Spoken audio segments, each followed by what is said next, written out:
Good combination. I wanted to bring some from Korea, but it's a living alcohol, so the bottle's never completely closed.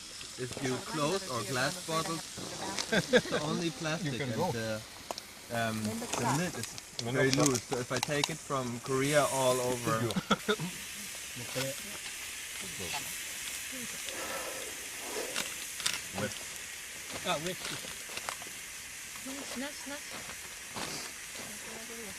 Last time we were here, Muho-san put on a great performance. I hope he can repeat that.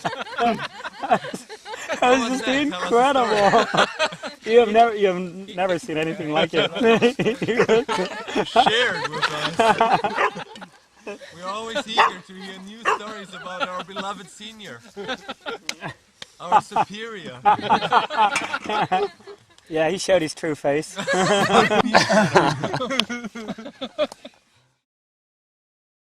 We would like a bit of your life story.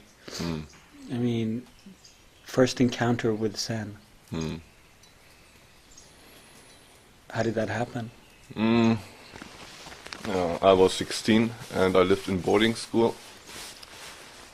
And I wasn't interested in religion, in Buddhism, and especially I wasn't interested in meditation. But there was a small meditation circle, and one of the teachers there was responsible for that meditation circle. And he called it meditation in the style of Zen. So he asked me, well, have you tried it? And I said, no, I've never tried it, I'm not interested in this. Then, well, he says, well, how can you know if you have never tried? So I went there with the intention to do it only once. But then it turned out that for 1 year I was the only one who came all the time.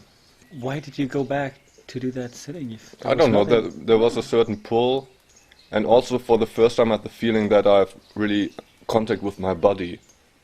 I felt my body for the first time. Until then my body was just a vehicle, a tool to sort of entertain my mind. So I didn't have a really close connection with the body. I didn't think of the body as myself. And I didn't really know my body. I never had paid attention to physical awareness, like pain, for example, or to my breath, to my heartbeat. That was completely new, and I think that was what in the first time always pulled me there, all the time. And I really, I enjoyed it, although I didn't have all these fancy experiences everybody else had. Until that time I had really no idea what I was doing.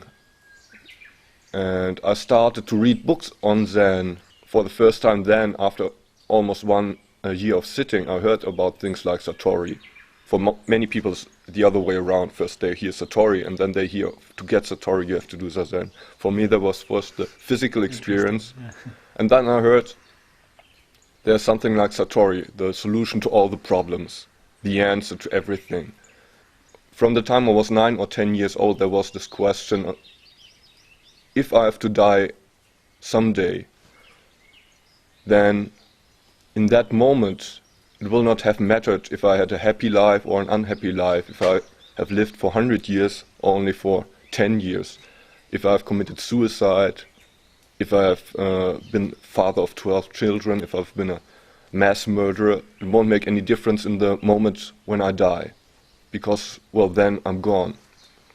So why bother to live at all?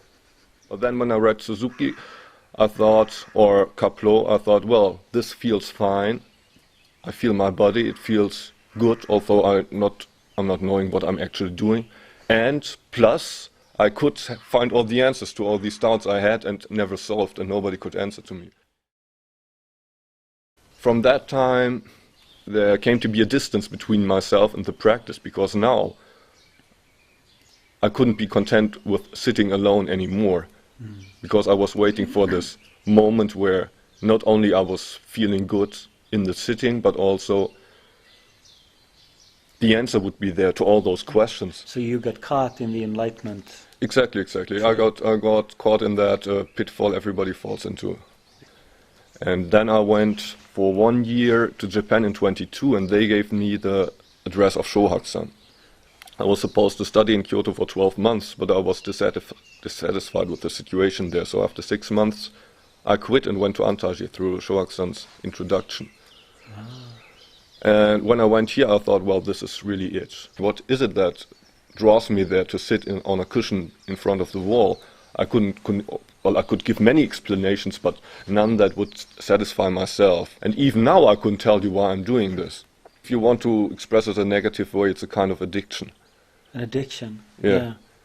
So you don't feel good if you can't sit? For a long time that was the case. I couldn't do without for more than 2 weeks, or at the most 2 months. It always feels like coming home when you sit then for the first time again after such a period. Feel like coming home from having like traveling for the desert for 3 months and then you're home again. But it took me a very long time, and I lost energy in Zazen. When you have this idea there's Satori maybe only 1 step away, you're very ambitious. And when you hear, well, the Satori isn't waiting there for you, it's just the sitting itself. No need to fight. then you lose all this energy. Yeah. Because, well, the carrot isn't hanging there anymore. Right. And were you just as excited about it as you had expected? No, not at all. What happened? It proved to be, yeah, the exact opposite of what I had expected. Well, it was not the girl you had fell in love with? Or it was Exactly, a different girl? exactly, yeah, as with girls, yeah, when you move in with her, she proves to be, yeah, not the one.